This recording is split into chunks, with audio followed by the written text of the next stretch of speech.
That suffocating 3 a.m. terror when you ask, "Who created God?" is a cosmic illusion. You are an infinite soul trapped inside a dying spacesuit, hallucinating a prison called time. The terrifying truth about your actual existence will completely shatter your reality. You cannot unhear this. There is a specific, suffocating kind of terror that only visits at 3 in the morning. It does not come from shadows in the corner of the room. It comes from the crushing, incomprehensible weight of infinity pressing violently against your chest. When the world falls dead quiet and the distractions of the day bleed away, you lie awake, staring into the dark, feeling your mind slip over the edge of a metaphysical abyss. You dare to ask the terrifying questions that religious institutions have effectively banned. The questions that make theologians sweat and scientists turn away. You trace our entire universe back to a single cosmic spark. You trace that Big Bang back to a singularity. You trace that singularity back to a divine, omnipotent creator. But then, your intellect slams into a dark, impenetrable brick wall, echoing with the most maddening question of all. If absolutely everything must have a beginning, then who created God? Where did the Creator begin? At Bible Tales US warmly welcomes you and your restless mind to this journey into the unknown. If you have ever felt like a prisoner of your own intellect, desperately searching for profound truths that no ordinary textbook or Sunday sermon can ever satisfy, please take a moment to subscribe to our channel so we have the motivation to continue uncovering these deep, transformative revelations for you. I know this lonely, agonizing mental space intimately. I have paced the floors in the dead of night, a skeptic wrestling with the heavens, agonizing over this exact paradox. Our human brains are undeniably magnificent, beautifully complex instruments, yet they are trapped inside a meticulously constructed, rigid box. We are confined entirely to the prison of cause and effect. We measure the totality of our existence by the rhythmic, decaying beat of our own hearts and the relentless ticking of the clock on the wall. We are born, we grow, we wither, and we pass away into dust. Because this relentless linear progression is the absolute only reality we have ever tasted, we arrogantly project our earthly limitations onto the cosmos itself. We look up into the terrifying vastness of the infinite and demand that it play by the fragile, temporary rules of the finite. We demand that God must have a beginning, simply because we do. But what if the agonizing frustration you feel in your soul is not a failure of your intelligence at all? What if it is merely a catastrophic flaw in your cosmic frame of reference? Imagine, for just a moment, that you are standing exactly on the geographic North Pole of the Earth. The icy wind is howling against your face, and a blinding white landscape stretches out infinitely in every conceivable direction. Now, suppose a traveler walks up to you in this frozen wasteland and asks, "Excuse me, which way is north?" You would stare at them in utter bewilderment. The question itself is fundamentally broken. From the absolute peak of the North Pole, every single direction you step, point, or look is south. Asking what lies north of the North Pole is not a difficult riddle waiting for a clever genius to solve it. It is a structural impossibility. The very concept of north completely ceases to exist at that precise coordinate. Asking who created God, or demanding to know what came before the Creator, is the exact same fatal error in our perception of cosmic reality. The words before, after, creation, and beginning are exclusively properties of time. Time is a ruler we use to measure decay.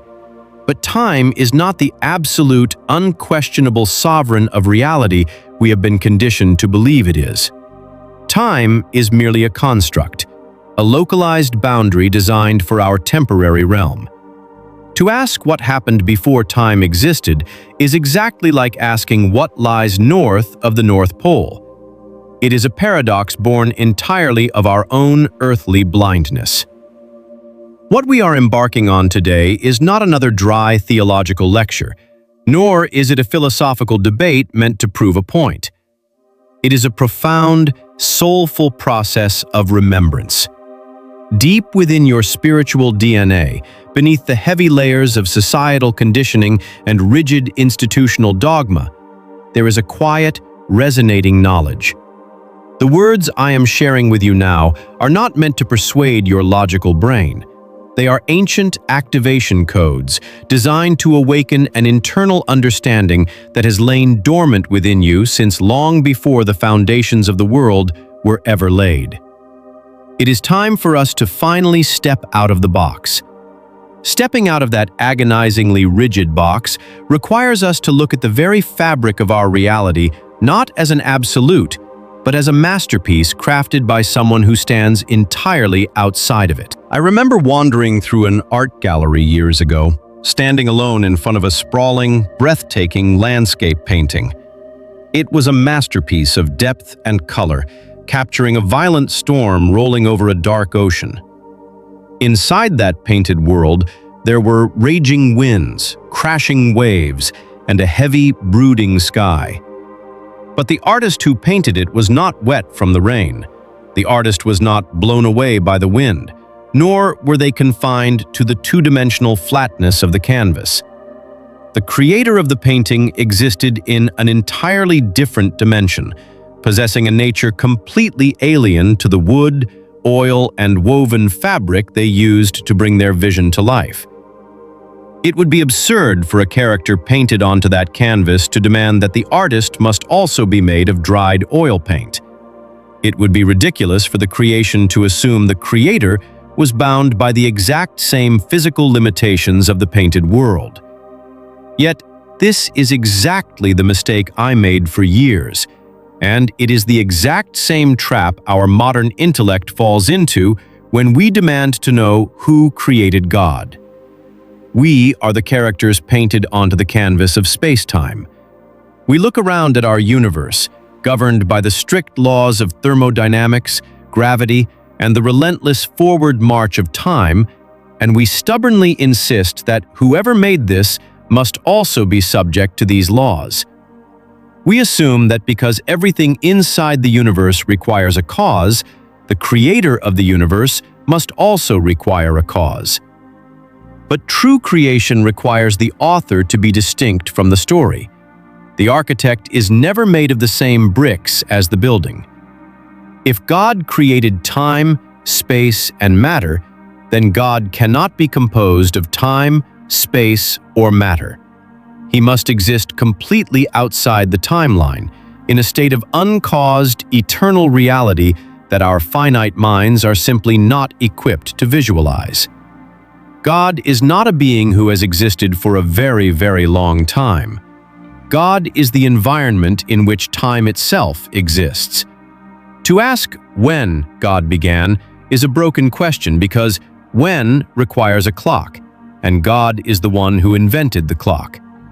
He is the uncreated reality, the infinite canvas upon which our temporary universe was painted. My intellectual frustration did not come from a lack of evidence.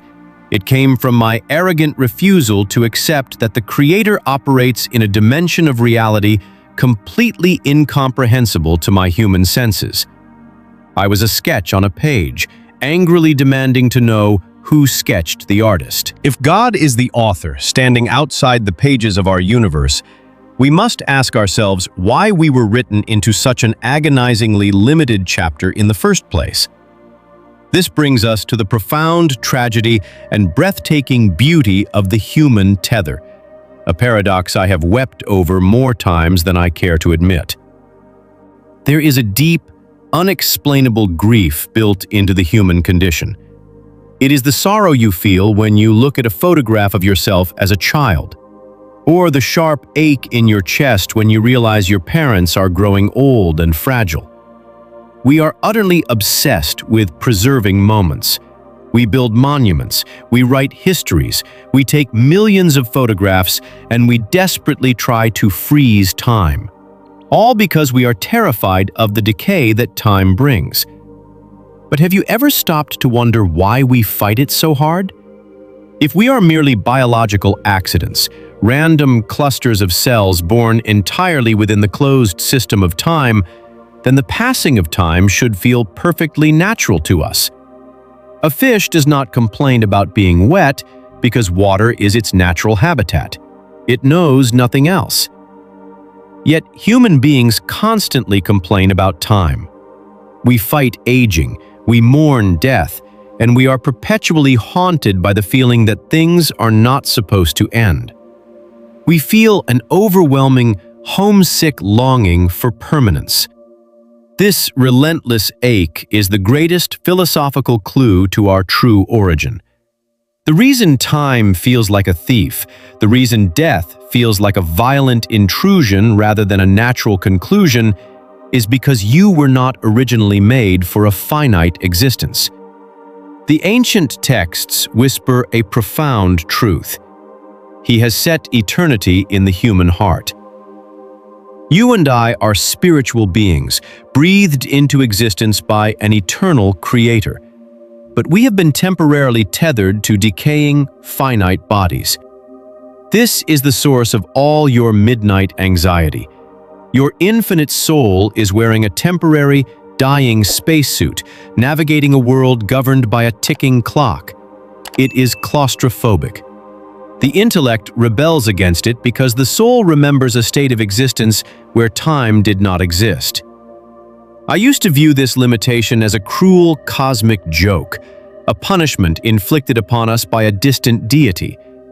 But in my quietest moments of reflection, I have come to see this finite tether not as a prison, but as an incubator.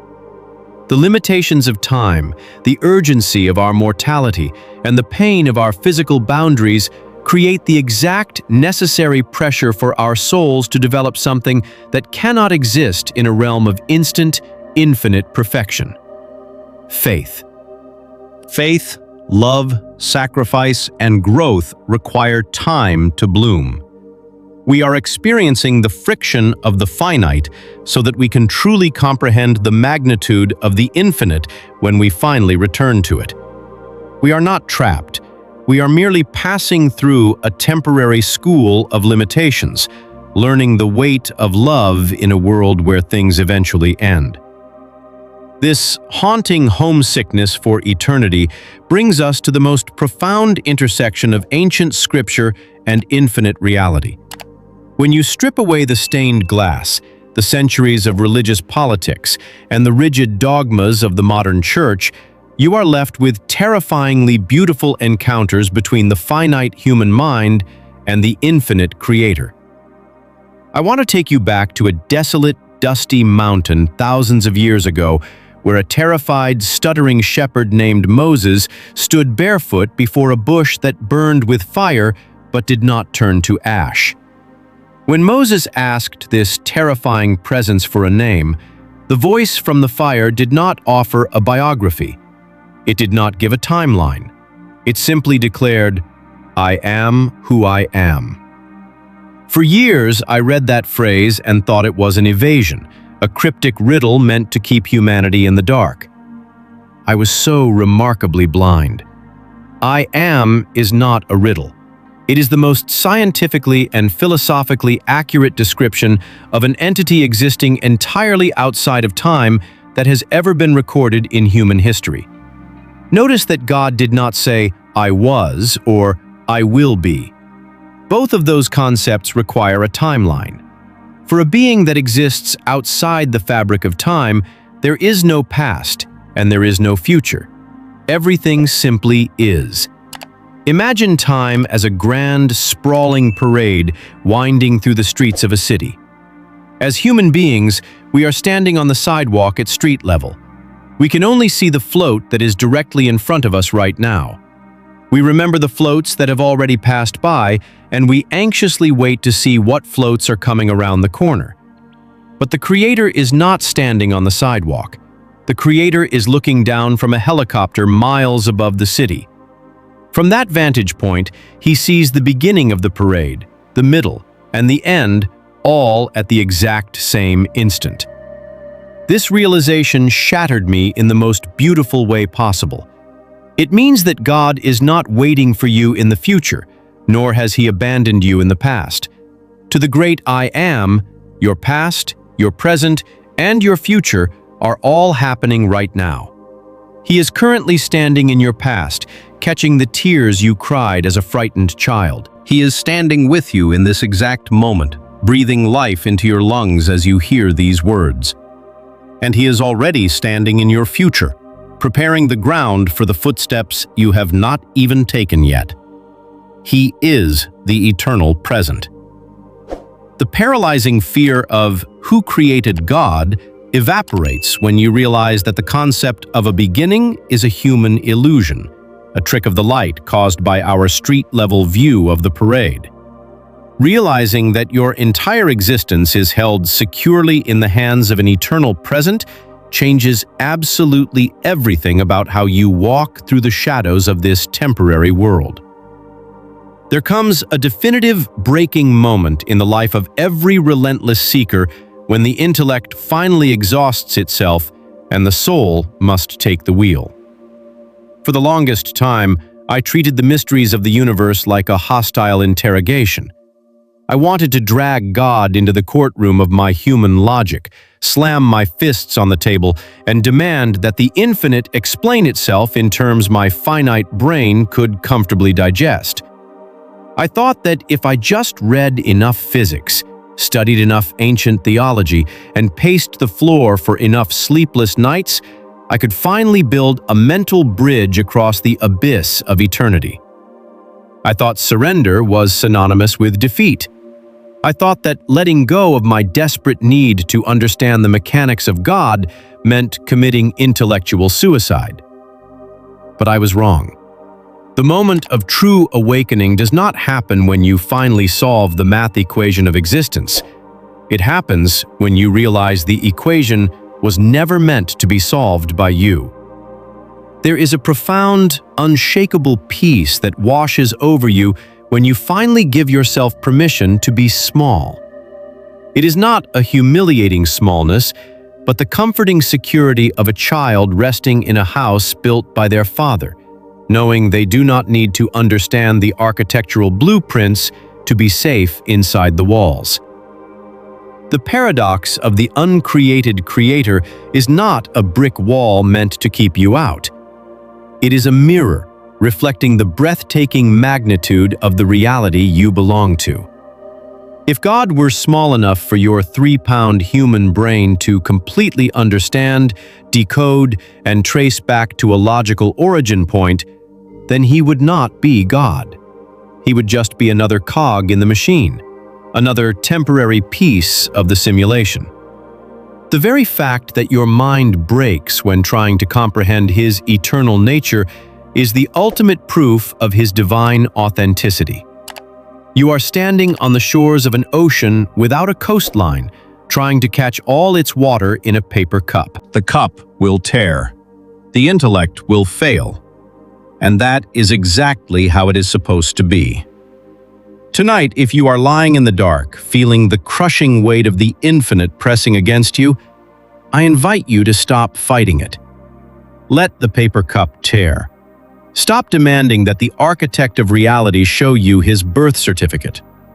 Allow yourself to be awestruck by the terrifying, beautiful mystery of the great I Am. You do not need to hold the universe together with your understanding, because the universe is already being held by hands that have existed since before time began. Rest in the knowledge that you are a spiritual being, temporarily tethered to time, deeply loved by a creator who has no beginning and knows no end. You are not a random anomaly in a cold, chaotic cosmos. You are an intentional thought in the mind of the eternal. Breathe out your doubt, surrender your timelines, and let your soul finally remember its way home. Ultimately, our relentless quest to intellectualize the divine is a journey that must end in beautiful surrender. We spend so much of our lives violently resisting the constraints of time, mourning our decay, and demanding that the architect of the universe fit neatly inside the logic of the building he designed.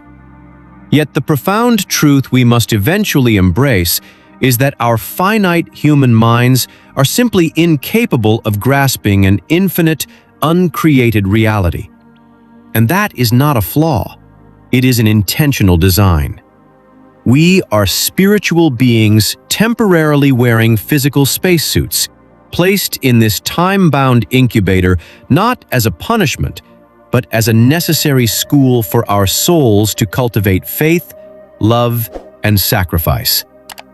The Creator is not a distant entity waiting at the end of a timeline, but the eternal present, the great I Am, who stands outside of time, holding our past, present, and future in the exact same breath. When we finally exhaust our intellectual arrogance and let our paper cups tear under the weight of an endless ocean, we do not drown in ignorance.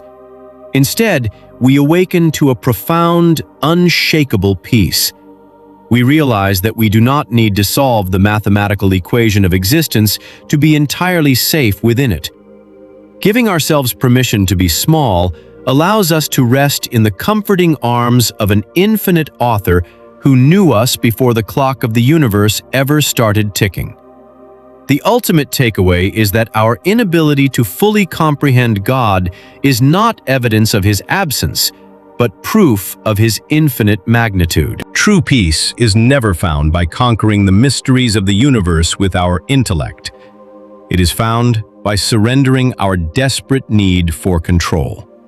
Our finite limitations, aging, the passing of time, and our mortality are not cruel cosmic punishments, but vital tools designed to teach our eternal souls the weight of love, faith, and presence. Release the anxiety of time. Stop constantly fighting the clock. When you feel overwhelmed by aging or the rapid passing of time, remind yourself that you are an eternal soul in a temporary classroom. Let this perspective give you grace for the current season you are in. Embrace your smallness. When facing massive life uncertainties, consciously give yourself permission not to have all the answers. Rest in the fact that the eternal present is already standing in the future you are so worried about. Lean into trust over logic.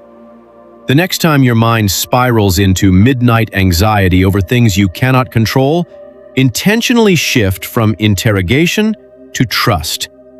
Treat your unanswered questions not as a wall, but as a reminder that your reality is held by hands much bigger than your own.